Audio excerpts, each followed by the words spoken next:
अस्सलाम वालेकुम रहमतुल्लाहि वबरकातुहू। आज इस वीडियो में हम इंशाअल्लाह सजदा साहव करने का प्रैक्टिकल तरीका और मुँह ज़बानी भी आपको समझाने की कोशिश करेंगे। सजदा साहव नमाज में गलती हो जाने की वजह से वाजिब होता है। अच्छा, बाज़ गलतियाँ ऐसी होती हैं उनकी वजह से सजदा साहव वाजिब नहीं होता, लेकिन लोग समझते हैं कि सजदा साहव वाजिब हो गया है, वो सजदा साहव कर रहे होते हैं, हालांकि सजदा साहव वाजिब नहीं हुआ होता। और इसी तरह बाज़ गलतियां ऐसी होती हैं जो बहुत संगीन होती हैं, नमाज दोबारा पढ़नी पड़ती है और लोग समझते हैं सजदा साहव करूंगा तो नमाज मुकम्मल हो जाएगी, तो उनकी नमाज सजदा साहव करने से भी मुकम्मल नहीं होती। और बाज़ गलतियाँ नमाज के अंदर ऐसी होती हैं कि सजदा साहव वाजिब हो चुका होता है और आम तौर पे लोग समझते हैं कि सजदा साहव वाजिब नहीं हुआ, वो सजदा साहव नहीं करते, उसकी वजह से भी नमाज नहीं होती। तो ये सारी बातें इंशाल्लाह आपको समझाने की कोशिश करते हैं। तो पहली बात ये समझें कि नमाज में सजदा साहव कब वाजिब होता है। नमाज में कुल तकरीबन 14 वाजिबात हैं, इनमें से कोई एक वाजिब भी छूट जाए तो सजदा साहव वाजिब हो जाता है। या इसी तरह फ़राइज़ नमाज हैं, नमाज के अंदर कुछ फ़राइज़ हैं, आपको उम्मीदें आते होंगे, नहीं आते तो इसी चैनल पे बहुत सारी वीडियोस इस मुतल्लिक मौजूद हैं, वो देख लें। या आपके पास किताब नमाज मौजूद है तो उसके अंदर तफसील से लिखे हुए हैं। और हर नमाजी को फ़राइज़ नमाज, वाजिबात नमाज आने चाहिए, इनको ज़रूर याद कर लें। तो फ़राइज़ में से किसी फ़र्ज़ के अंदर ताख़ीर हो जाए तब भी सजदा साहव वाजिब हो जाता है। वाजिबात में से कोई वाजिब छूट जाए, उसकी मिसाल जैसा कि तादील अरकान, ये वाजिब है।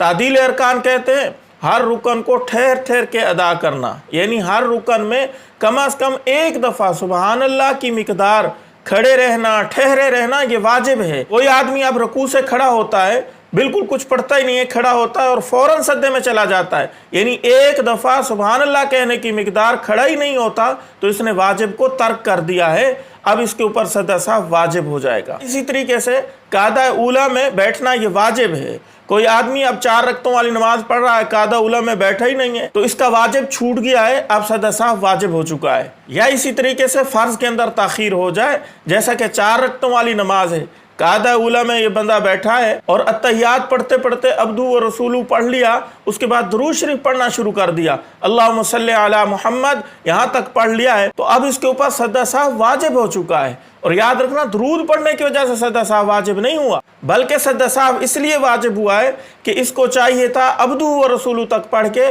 फ़ौरन खड़ा हो जाता, ये खड़ा नहीं हुआ।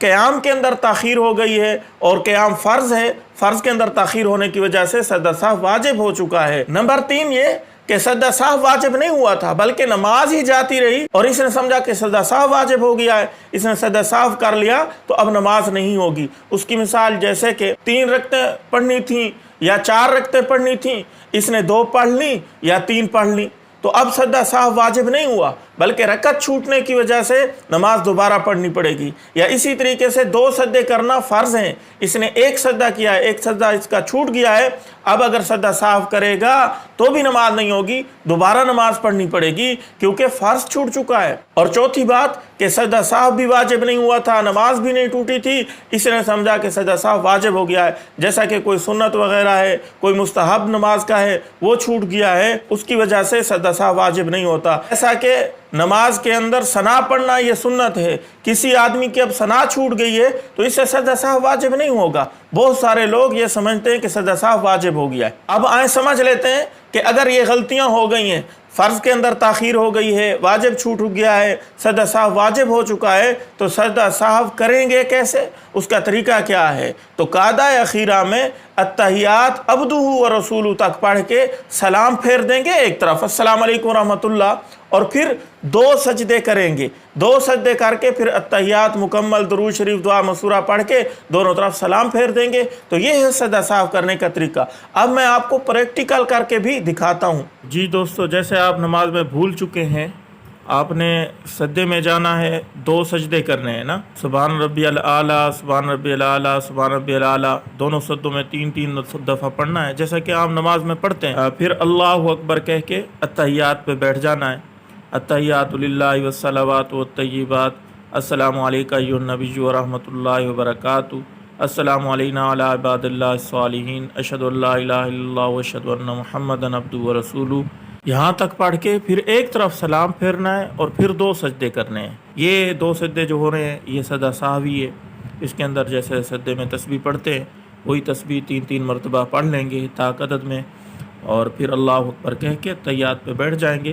عبدہ و رسولہ تک تحیات نہیں پڑھنا، بلکہ آگے درود شریف پڑھنا ہے، اللہم صلی علی محمد وعلی آل محمد کما صلیت علی ابراہیم وعلی آل ابراہیم انک حمید مجید، اللہم بارک علی محمد وعلی آل محمد کما بارکت علی ابراہیم وعلی آل ابراہیم انک حمید مجید۔ پھر دعائے معصورہ رب اجعلنی مقیم الصلاۃ یہ پڑھ لیں، کوئی بھی دعا پڑھ لیں، اور پھر جو ہے دونوں طرف سلام پھیر لیں۔ السلام علیکم ورحمۃ اللہ، السلام علیکم ورحمۃ اللہ۔ تو امید ہے سجدہ صاحب کے متعلق جتنی بھی باتیں تھیں میں نے آپ کے سامنے عرض کر دی ہیں، آپ کو سمجھ بھی آ گئی ہوگی۔ کسی بھائی کو کوئی بات سمجھ نہیں آئی یا اس متعلق کوئی بھی بات پوچھنا چاہتے ہیں تو کمنٹ کے اندر اظہار کریں، ہو سکے تو اس کلپ کو شیئر کریں۔ السلام علیکم ورحمۃ اللہ وبرکاتہ۔